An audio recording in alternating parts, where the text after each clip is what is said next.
don't need to fully believe it 100%. You just need like a little percent of self-belief that you could become that. And then, you know, you do other things that'll give you a little bit more self-belief. And learn about yourself a little bit more, speak to a psychologist like we did, have a good team around us, which we do now, have people that motivate us, inspire you, like you guys. You know, all these things add up to building up your self-belief. You know, we sat down, we'd done a YouTube video, we sat down over breakfast and decided that we was going to shoot a documentary, but the thing that stuck with me at the time, and the reason I was like, need to do this, is the way both of you were so sure and so certain that this is what's going to happen. How? Like, how did you have that much self-belief back then? I think if you say it initially, because I used to say it almost as a joke, starting off, and then, you know, it's almost that dream, that unachievable dream. You kind of say, oh, we'll be 1 and 2 in the world, we'll be the best strongman on the planet, and world's strongest man, brothers from Invergordon, a remote town in the Scottish Highlands, will house the 2 best strongmen in the world. So I think, yeah, initially it was like, you got to manifest it, right? You've got to put it out there, you've got to say it. Even if you don't believe it 100%, the first time you say something, you're putting it out there. And I think that's what I was doing. It was almost to see how I would change, I think, because I knew the way I was going, and the way probably both Tom and I were going, it wouldn't really amount to much. So it's almost, you're putting it out there, you're saying it, and then it's like, right, well, if I was the world's strongest man, what would I be doing? I would have my own gym, my own set of equipment I could train at, physio, we'd have a brand, we'd have a business, we'd have everything that would allow us to kind of better ourselves and try and become that kind of force. So that positive self-talk develops itself and becomes a reality. Definitely. I mean, you know, no one's said, oh, I'm going to be, I don't know, a world-class documentary producer or a strongest man on the planet, fastest man in the world. No one's just said that, and it's just happened just like that. I met with Luke 3 years ago, and one of the biggest things that made me so invested in him was his self-belief. It's so interesting that a lot of his belief, though, comes from other people. We spoke to Inky Johnson about 4 years ago, and he talks about the theory of renting belief, using somebody else's belief to enhance yours. These trips, these projects are made possible at Mulliganbrothers.com, and I cannot thank you guys enough. The new Memento Mori poster is available, a poster to remind you that you're gonna die. It's 80 years of tiny squares that you shade in every single week. It's the most motivational tool I have used, and if that sounds something interesting to you, use code STOIC at checkout at www.mulliganbrothers.com, where all the profits go back into creating these projects. But before that, let's dive back into the interview with Luke Stoltman. It's just saying it, it's just vocalising it. It's like, right, we're going to be the best 2 fucking strong men in the world. We're going to have a brand, a clothing brand that we're both very proud of.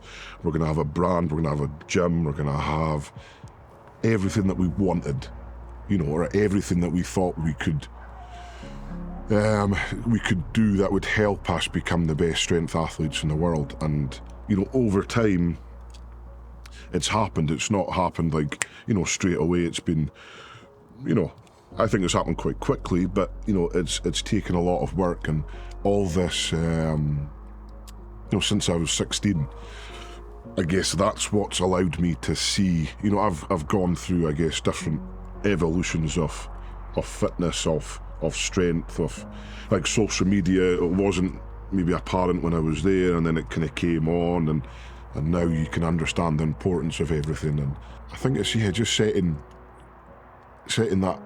that kind of goals that you kind of, you know, fucking hell, that would be mad if that happened. Imagine if it did happen, fucking hell, I would give anything, you know, because that's what people say. It's like, I would give anything to be world's strongest man.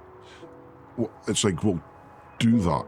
Like, that's, just give everything you've got. So what would you be, like someone said to me, what would you be doing if you were a professional strongman, if you were the strongest man in the world? Oh, well, I'd be doing this, this, this, this, and this. It's like, well, why aren't you doing that? do that, because then you'll become that world's strongest man. So, yeah, it's been quite a journey, quite a intense journey, because you guys came and said, oh, let's do a documentary. I want to record you guys being the best two strongmen in the world. I'm like, oh fuck, okay, we better do stuff then. We better make that happen. And you know, through some difficult times, you know, I'm very proud of what we've achieved in the last 2.5 years, 3 years of filming together. It's been fucking insane. It's amazing for what, as you touched on at the start when we opened up, like that self-belief, you know, having that, it just needs a little bit initially. It doesn't need to be some, you don't need to fully believe it 100%. You just need like a little percent of self-belief that you could become that. And then, you know, you do other things that'll give you a little bit more self-belief. Learn about yourself a little bit more, speak to a psychologist like we did, have a good team around us, which we do now, have people that motivate us, inspire you, like you guys. You know, all these things add up to building up your self-belief. Like, I don't think I could have that true self-belief just by myself. You know, it's because of Tom, it's because of Cushy, Sinead, you guys, our friends, the physio, psychiatrist, nutritionist, coach. You know, all those things will feed that. It's like the fire we're sitting on, you know, you need to add fuel to it constantly, and that's like my self-belief. It's not just, I'm not going to sit here and say I've got all the self-belief in the world, because it's been a battle every day. You know, I remember last year before Arnold's, the night before, I went for a swim and I was in tears. I was like, this is mad, you know, this is like, I'm going to go up against these guys in the heaviest competition. And, you know, I was just full of self-doubt and almost self-loathing. I was like, you don't fucking deserve this shit, man. You don't deserve this. You know, you can't do this, you can't do that. You know, training wasn't maybe the best. And, you know, I went on to, you know, claim a podium at Arnold's.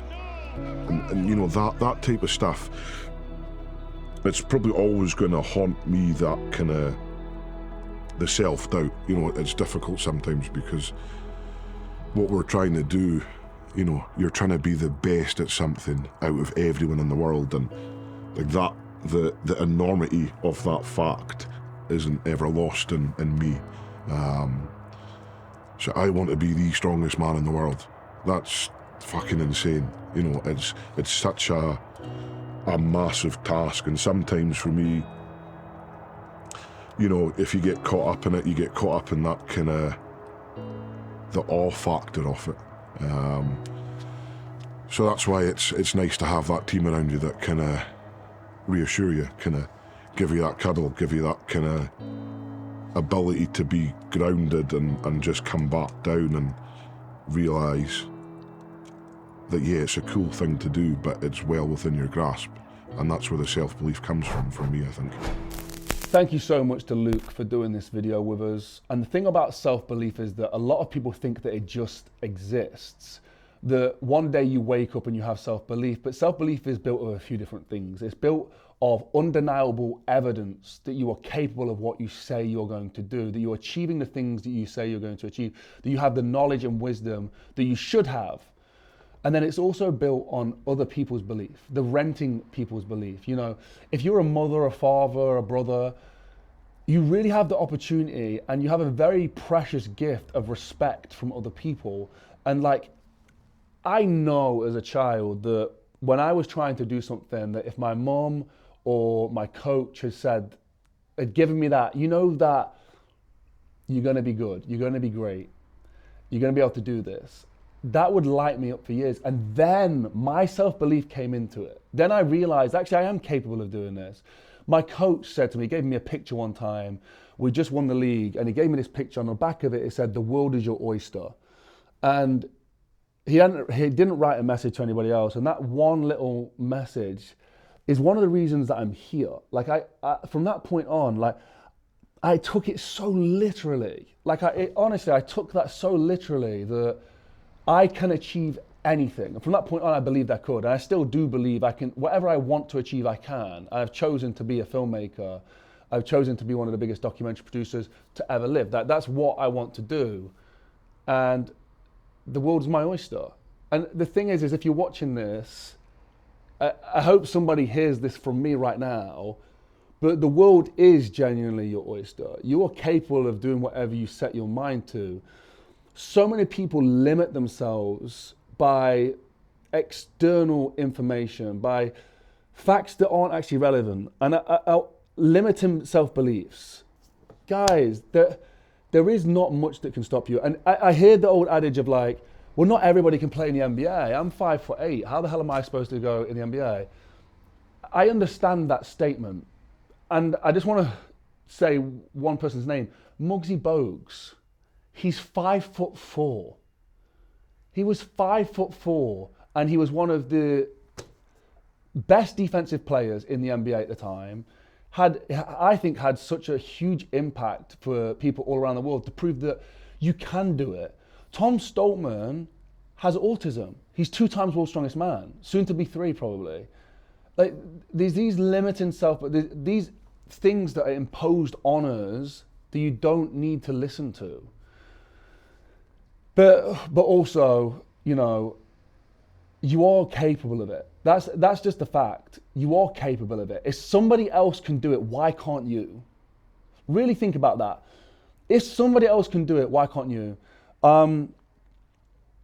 If somebody took your loved one, right? This is Jay Alderton who said this to me, but I just want to say this on a bigger scale. If somebody took your loved one, right? You're 20 years old. They took the person you love the most. They held a gun to their head and they said, if you do not achieve this, I'm going to blow their brains out, right? Would you be able to achieve it? Would you start working towards it as best as you can? How far do you think you would fall from where you're aiming for? Like, do you think you'd be able to do it? Do you think you'd be able to get close to doing it? Probably, yeah. And we don't live with that intensity. We don't live with that energy. We don't live with that belief because we limit ourselves. If somebody else has done it, you can do it. That's the way it is. Comment down below if you disagree. Hit me up on Instagram at Jordan Mulligan, bro.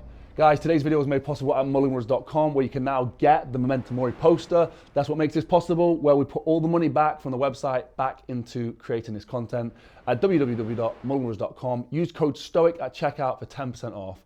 Thank you for watching. Sorry, I got a little bit hyped there. I'll see you in the next one. Peace.